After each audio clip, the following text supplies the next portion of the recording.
Hello and welcome muli sa aking kusina. And this time we are on location at hindi ako magluluto. Ang magluluto para sa atin ngayon ay ang aking pamangkin na si Chantal. Gagawa tayo ngayon ng carioca. And here are the following ingredients. Glutinous rice, coconut milk, sugar at saka water.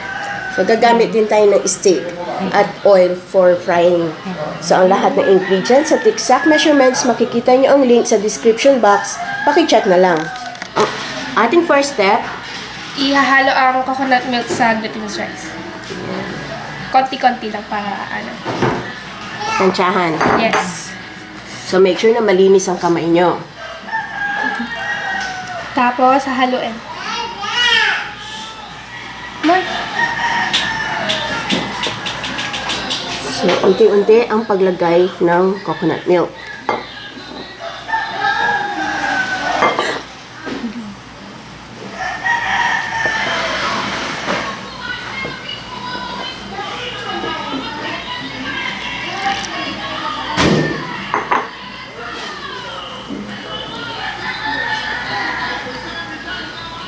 So, kung hindi enough yung coconut milk, pwede maglagay ng water.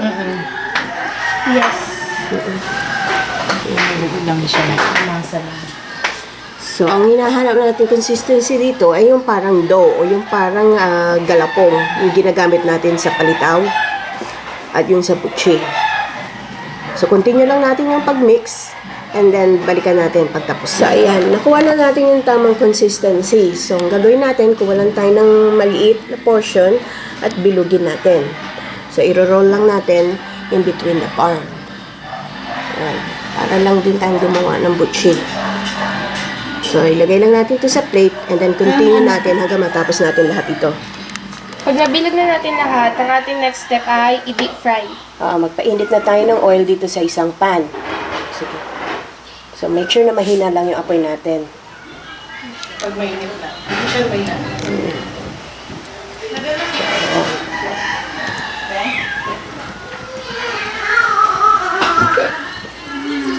Lalagyan lang natin ng enough space yung ating kawali, ating kaserola. So, hintayin lang natin ito hanggang maging golden brown. So, ayan, pag lumutang na. Pag lumutang na, pwede na natin siya strain. Hanguin na natin. So, hindi pala golden brown. Okay. So, tuloy lang natin itong procedure na to hanggang matapos natin lahat ng ating galapong. Tapos na natin lahat ng carioca. So, proceed tayo sa ating next step. Magkakaramel tayo ng Sugar.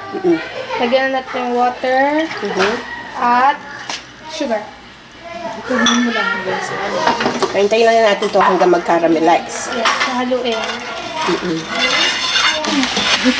So, pagka ganitong malapot na, Lalagay na yung galapong. yung ating pritong carioca.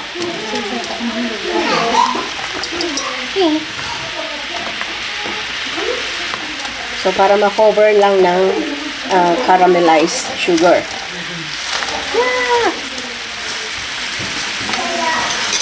Make sure na lahat ay na-cover. So, yung tamis din, depende din kung gaano katamis ang gusto nyo. So, yan. I-absorb nyo yung caramel. Hanggang sa matuyo. Hanggang sa matuyo.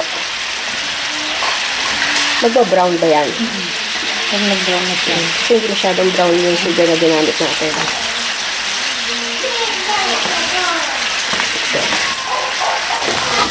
Hintayin lang natin hanggang magbubuo yung sugar. Halo-haloin muna. Ganun.